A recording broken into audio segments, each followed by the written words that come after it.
SpongeGex here, and I just saw The Day the Earth Blew Up, a Looney Tunes movie. The first fully animated Looney Tunes movie to not be a clip show compilation or a live-action CG hybrid. Mostly nothing but gorgeous hand-drawn traditional animation to harken back to the golden age of Looney Tunes, while sparingly using computer animation for effects and action scenes. Lately, Hollywood has bored the heck out of me. You occasionally get some amazing movies like The Wild Robot, but many movies nowadays bore me, annoy me, or fail to make me laugh or smile. Even movies I absolutely got excited for tended to underwhelm me, like Beetlejuice 2 or Sonic the Hedgehog 3. Now to clarify, Sonic 3 wasn't bad, but it had a lot of scenes that dragged on or went nowhere, but when it got good, it was good, but it doesn't make up for all the boring scenes. The Plankton movie just came out, many fans of SpongeBob are praising it, yet as a longtime fan of SpongeBob from the beginning, I found the movie boring, unfunny, and annoying. So I am happy to say that the new Looney Tunes movie did not disappoint. I loved it. It is the greatest Looney Tunes movie ever made, and it was the best hand-drawn movie I've seen since Klaus. I mean, a lot of people will try saying, like, Space Jam was a bad movie, and as a longtime Looney Tunes fan, I actually like the Space Jam movies. I'll admit they're not perfect, but I still have fun watching them. That being said, though, yeah, The Day the Earth Blew Up, it blows them out of the park. It's one of the best things that ever come from Looney Tunes, I'll dare say. Sadly, Warner Bros. Is doing a terrible job at promoting this film. They are hoping this film will flop. The way they treat animation and animators is horrible. They wanted to flop so bad so they can spread the message that, see, no one likes animation, we put them out, no one sees them. But they're not doing anything to help. They're not trying to promote people into seeing how great this movie actually is. It's sad when fans have to do all that work. Instead, they want to focus on churning out more lazy live-action movies and remakes and rehashes. Please do not let this movie flop. Not enough people are seeing this, and I was nearly the only one in the theater who saw this, aside from an elderly couple sitting way in the back. This movie got praise and amazing reviews at film festivals, and it's sitting at over 90% on Rotten Tomatoes. So why are people ignoring this? Please give this piece of art a chance. Do you have any idea how insanely hard it is to keep drawing characters over and over to give off the illusion of movement and make it look good, not to mention? Along with all the sound mixing, background making, coloring, it is insane. It does not deserve to be ignored. Onto the movie itself. So there will be a few minor spoilers to help give you an idea of what you're in for, since the previews really didn't do a good job at giving people an idea of what this movie's about. But I will stay quiet about the last big chunk of the movie because you gotta see it for yourself. The Day the Earth Blew Up is a mixture of many different genres and homages. It's part comedy, part zombie apocalypse, part alien sci-fi, part Armageddon. It's got homages to some old-fashioned horror movies, but most importantly, it's a love letter to Daffy Duck and Porky Pig, two of the most important Looney Tune characters. It's also a nice tribute to the stylings of one of their most iconic directors, the legendary animator and director Bob Clampett. It even gave the spotlight to a long-forgotten Looney Tune, Petunia Pig, Porky Pig's love interest. This movie was so fun and entertaining, and it didn't need the oversaturated stuff you see plastered all over Hollywood.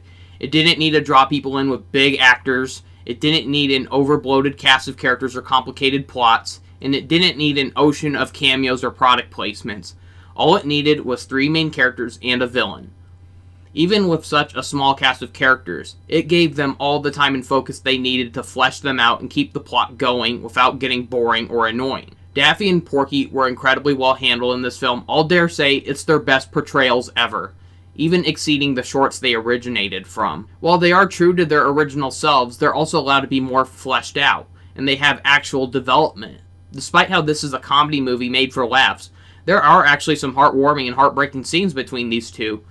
Not enough to make me cry, per se, but enough to make me actually care about these characters and wanting to see things work out for them. The film opens up with a scientist discovering a UFO crash landing on Earth. Before it crashes, it smashes through the roof of a building. The scientist investigates and screams as a green light shines on him. We get our opening title as it cuts to a flashback montage of Porky and Daffy.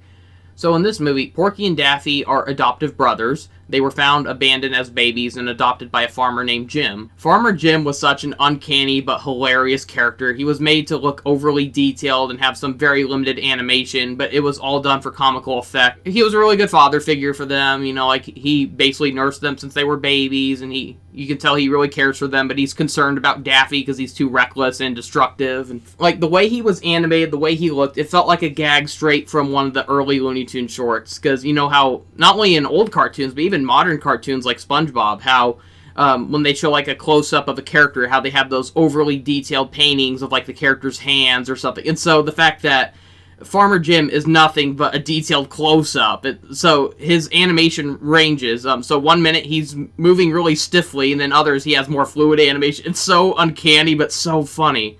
So we see a silly montage of Porky and Daffy growing up. We learn why Porky has a stutter. It's because Daffy's wild behavior led to him accidentally causing a vase to fall and hit Porky on the head. Kinda dark, but funny. There are also a few nice nods to some failed characters from Looney Tunes' past. Before the vase hit Porky's head, he was reading a storybook about a goat named Gabby. Gabby Goat was a forgotten character from the early days of Looney Tunes, originally made to be Porky's best friend. In fact, the short Porky and Gabby was Bob Clampett's first animated short he directed for Warner Brothers back in 1937. Later on, there's a coffee shop, I think it was called Beans Beans, which was a tribute to another forgotten Looney Tunes character, Beans, who was a character who not only predated Porky, but he was responsible for Porky's rise to fame, as Porky first debuted in a Beans cartoon called I Haven't Got a Hat. Bob Clampett's daughter even makes a voice cameo in this movie, as a waitress who gives Porky and Daffy a free milkshake. So after a montage of Porky and Daffy growing up over the ages, we're led to a heartfelt yet very comical death scene as Farmer Jim dies in a spiritual way. Like, it's so ridiculous but so funny. So before he leaves, he gives Porky and Daffy advice on how as long as they stick together, they'll be fine. He wants them to look after the house, and he just walks away and then slowly floats away into the sun as he fades away and grows gigantic. It's so over dramatic, but it's so funny at the same time. He just waves to them while smiling. And then Porky and Daffy are bawling their eyes out. It's a perfect mixture of making fun of overdramatic film cliches while still managing to have some heart put into it at the same time. Porky and Daffy are voiced wonderfully by Eric Bauza, who has been voicing the characters ever since HBO Max first came out with the Looney Tunes revival series, Looney Tunes Cartoons. Daffy and Porky cherish everything Farmer Jim did for them over the years, and all they have to remember him by is the house he raised them in and a photo of all three of them. On the day where their house is about to be inspected to determine if they can keep living there, they pull off a lot of shady tricks to try covering up the house's defects, like painting over dirt spots of green paint to make it look like grass. And we see how Porky isn't entirely happy with Daffy, but he still cares for him and puts up with him. He doesn't scold Daffy or point out when Daffy's acting up. He just, tries keeping quiet and tries smiling. But the two fail the inspection when the inspector points out there's a giant hole in their roof, revealing that the house that the UFO from earlier crashed into was in fact Porky and Daffy's house. The boys only have a few more days to fix the roof or they lose the house. The boys try getting their roof fixed with what little money they have in their piggy bank, but it isn't enough. The two try getting a job as the movie briefly turns into a classic Looney Tunes short, complete with shrinking the film's aspect ratio from widescreen to an old 4:3 ratio. It's nothing but scene after scene of the heroes getting a job only for Daffy's recklessness and irresponsibility and lack of control to get the two fired. The montage hilariously ends with a "that's all folks" gag as it returns to the movie's full aspect ratio. The boys sulk their sorrows at a coffee shop where they meet Petunia Pig, a scientist who Porky falls madly in love with. It's so funny how when she first walks in, we're seeing her through Porky's perspective, where to him, she's the most beautiful girl he's ever met. Everything's in slow motion. She has long flowing hair, a big smile on her face, but then we're shown what she actually looks like. Her hair's a mess, she's tired from work, and she's a bit clumsy. This is honestly the best portrayal of Petunia Pig I've ever seen. Her design is really cute. Candy Milo did a splendid job at making her sound quirky, passionate, and adorable.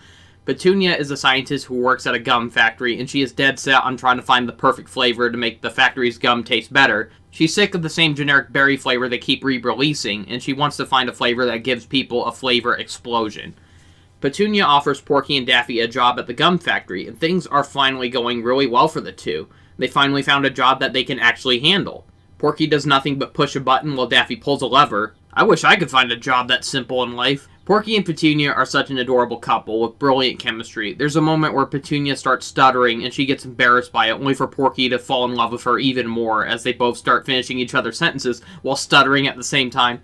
I'm just gonna say it, they're an even better couple than Bugs and Lola. Things go south when Daffy discovers the scientist from the beginning of the movie is going somewhere in the factory that he shouldn't be going. Daffy follows the scientist and finds that the scientist is placing alien slime into the gum as it's being processed and shipped out. The scientist was mind-washed by an alien who was never given a name. The credits call him the Invader, voiced by Peter MacNicol. This character was so good. He's a good mixture of intimidating yet silly. His voice reminded me a lot of Charlie Adler. He's built up as the big villain of the movie, and I'm not going to spoil it, but there's a brilliant reveal of this character towards the final act of the movie. During a day where the gum factory is holding a big ceremony at City Hall over the newest flavor of gum being released. Yeah, this town is obsessed with gum for some reason, but So Daffy finds out all the gum they're selling have the alien creatures in them, and they are mind-washing anyone who chews them.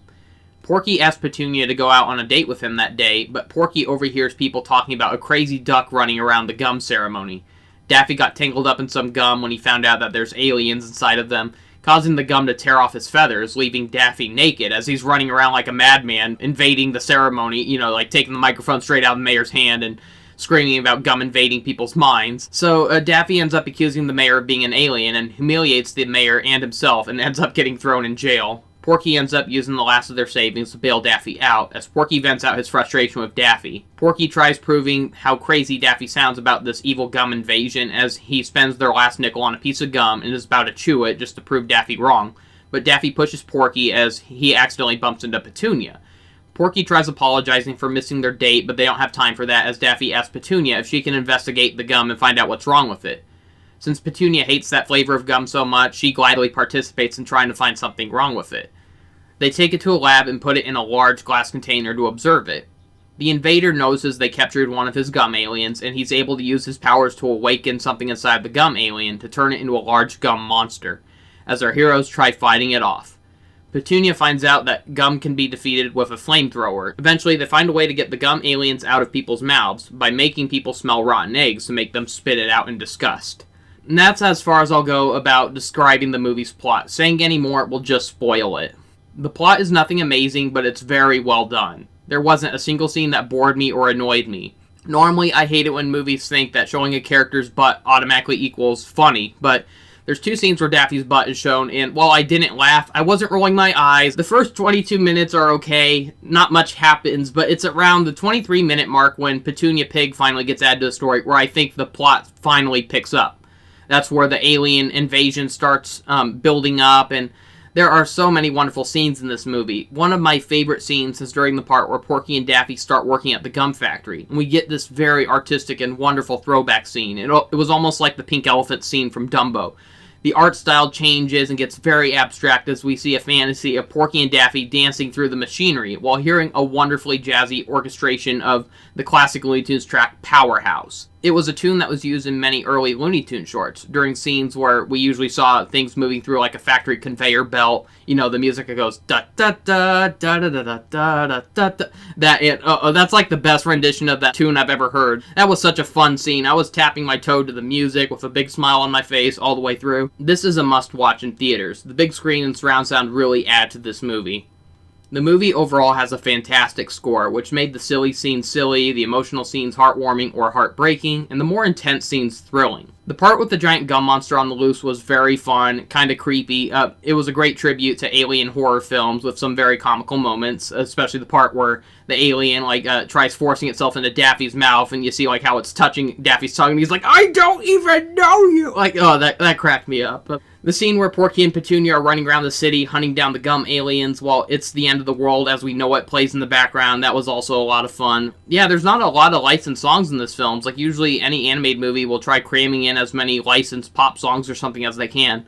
This one only has two, and unlike movies like the Super Mario Bros. Movie where they feel very forced and unnecessary, in The Day the Earth Blew Up, they go very well with the scenes in particular, and they're pretty comical too, so. This is almost like the Looney Tunes equivalent of a Goofy movie. A Goofy movie allowed Goofy to be his old self, being a klutz who unintentionally puts himself and others into harm's way with his shenanigans, but it was able to open him up a bit and have moments that really pull on the viewer's heartstrings. It showed a lot of things that you would never see Goofy doing in old cartoons, but it did it in a way where it doesn't ruin his character. It makes people love him even more, and I feel like The Day the Earth Blew Up does this perfectly.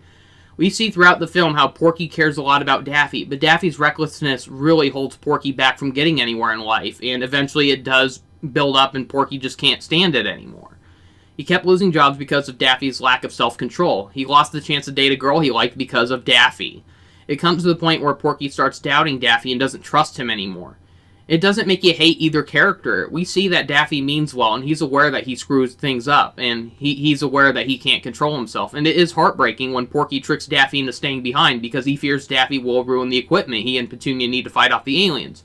But at the same time, you don't blame Porky for doing that. You kind of understand where he's coming from. From what we've seen across the movie, we don't blame Porky for losing faith in Daffy, but we don't hate him either. And we don't hate Daffy either. Despite being a screw-up, Daffy has a lot of great qualities too. He was the one who introduced Petunia to Porky in the first place. He was the one who tried warning people about the alien invasion. They managed to make Daffy a sympathetic character despite how he's a wacky loose cannon who can't stay still to save his life. It could have been so easy to make a wacky character like Daffy too loud, destructive, and annoying, but they managed to still make him lovable. When he realizes that his actions hurt the people he cares for, you really believe he's ashamed of himself. This movie really put so much heart into these beloved characters. If you're sick of all the boring live-action CGI remakes of the same old story over and over, then please don't go see Disney's Snow White remake. Go see The Day the Earth Blew Up instead. It's the most fun I've had in a movie theater in a long time. It's not laugh-out-loud funny. Like, some people are saying it's the funniest movie ever. I wouldn't go that far. Like, I honestly barely laughed in the movie, but the fact that I had a smile on my face throughout the entire movie, that should be enough. It doesn't matter to me that it didn't make me laugh. I was still having fun. It's not the greatest story either, but it's a very good movie. It's very competent, very capable. It has very lovable characters, gorgeous and fluid animation, fun action scenes, and it's not overbloated with too many characters or confusing plot lines. It's just a simple, easy-to-watch movie. This also has the coolest end credit sequence I've ever seen. The whole credit scroll is nothing but a long scroll of pencil drawings and concept art used to make the film. Now, we're used to seeing images pop up during credits, or sometimes even animated characters occasionally pop up during credits. But to have so many drawings appearing during the entirety of the credits, it really shows how much fun the animators and artists had with this movie. And they wanted to share it with the audience, even when the movie was over.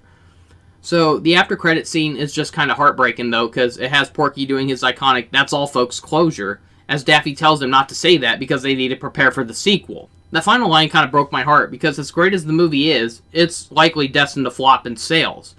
It isn't getting the promotion or recognition it deserves. Barely anyone is talking about it, and 2D films are always undermined by live-action or computer-animated films. I would love to see a sequel to this, even if it's not a direct sequel. I'd love to see this team make another Looney Tunes project, even if it has to revolve around other characters, like Bugs Bunny or Sylvester and Tweety or something. But I want more movies like this, but it's back to more boring sequels and remakes and cartoons made to make preschoolers clap. Sadly, the movie is currently underperforming, just making a little over $1 million under a $15 million budget. Yet, most people who saw it are praising the movie and trying their best to encourage people to see this movie in theaters themselves. People are praising Flow because that was a movie that was made by a small team with a free-to-use computer animation software that anyone can acquire. And that movie won a Golden Globe and an Oscar. Yet no one is going on the record to state how much of an achievement The Day the Earth Blew Up was, which was mostly animated by hand. If you ask me, that makes the process of how that movie was made much more impressive than the way Flow was made. To be honest, I found Flow overrated. It's not bad, I did enjoy the movie, but the animation was very choppy, not fluid at all, and the way the camera was constantly shaking and swerving, it got old really fast, so I am proud of the movie for doing well, especially under its circumstances, but at the same time, I felt like The Wild Robot deserved that Oscar. But animation, it just deserves so much better. So please, if you care about Looney Tunes, animation, artists, voice artists, music composers, and everyone that is involved in making a movie, please do yourself a big favor and see this movie in theaters. I give The Day the Earth Blew Up, a Looney Tunes movie, a 9 out of 10. That's all I have to show for now. Thank you for watching. See you next time, and have a great day.